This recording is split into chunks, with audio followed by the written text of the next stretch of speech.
Selamat malam. Kita akan melanjutkan cara mendesain 14 step perencanaan screw conveyor.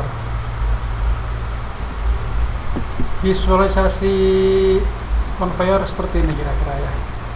Jadi ini ada cut masuk ke screw conveyor, diteruskan ini screw conveyor transfer ini menuju ke outlet, kemudian keluar masuk di bin. Visualisasi seperti ini. Kita asumsi jarak antara center input dan output ya itu adalah 9 meter. Yang diukur 9 meter adalah jarak input dan output, bukan end conveyor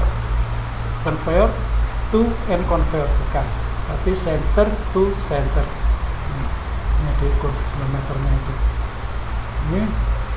Ini material yang diangkut adalah semen curah dengan kapasitas yang diinginkan adalah 40 metrik ton per jam. Dengan mesin pengangkutnya kita gunakan screw conveyor.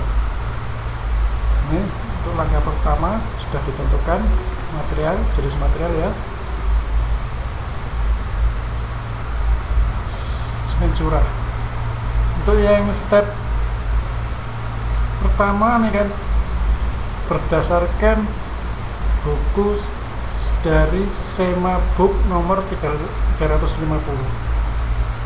ya. Jadi contoh soal yang saya berikan di sini adalah contoh soal berdasarkan SEMA 350 third edition. Ini dari SEMA kita dapatkan nama-nama ini ya, karbon. Nah ini semen aerated Portland. Ini nanti yang kita ambil contoh itu semen aerated Portland dengan density-nya 60 sampai 75 kubik feet per hour, pounds per kubik feet. 60 sampai 75 pound per kubik feet.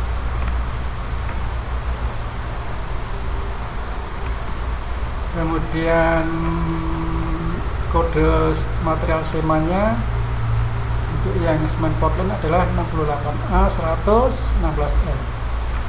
Grup komponennya, komponen seriesnya adalah masuk komponen series 2D. Dan faktor material dari semen Portland adalah 1,4.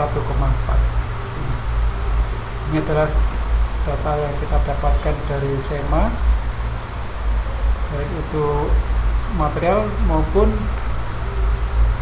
kode-kode materialnya ini sudah dari SEMA. Ini kita simpulkan di sini semen aerated Portland dengan body density-nya adalah 60-75 pounds per kubik feet, dengan SEMA material code-nya 68A116L, komponen seriesnya 2D, faktor materialnya 1,4. Ada kode checklistnya.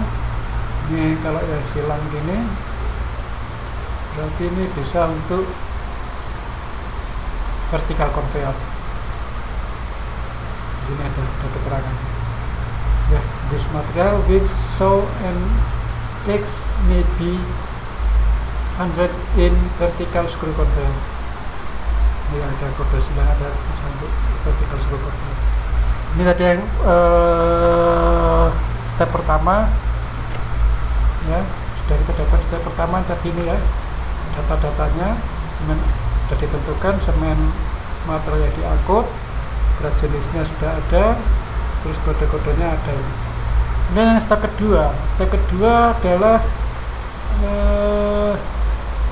menentukan equivalent capacity. Menentukan equivalent capacity itu kan dari tons per jam ya, ton per jam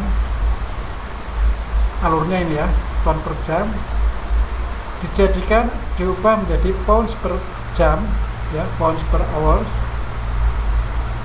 Kemudian diubah lagi, dikonversikan lagi menjadi cubic feet per hours.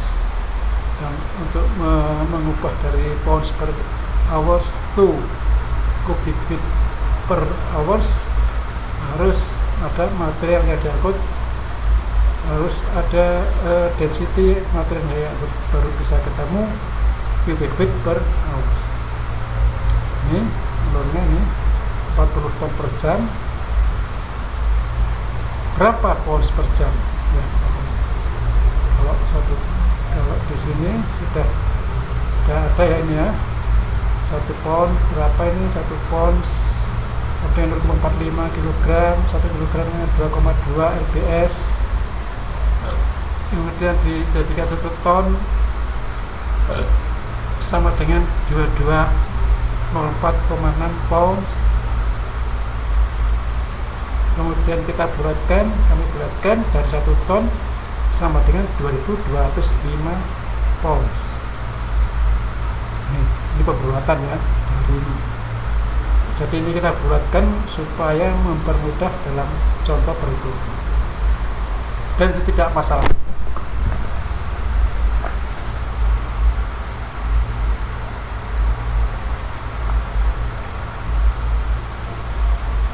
Nih, dari 40 ton per jam,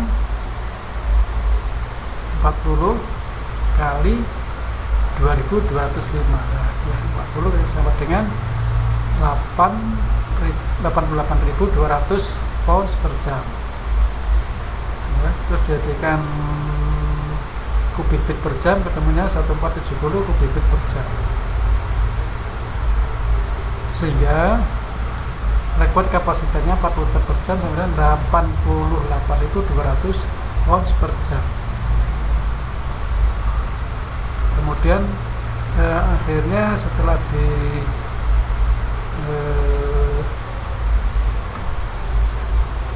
ekuivalen kapasitasnya di 1470 kubik feet per jam. Jadi ekuivalen kapasitas adalah required capacity kali CF1 kali CF2 kali CF3. CF1, CF2, CF3 itu adalah model bentuk daripada grid screw-nya itu tadi.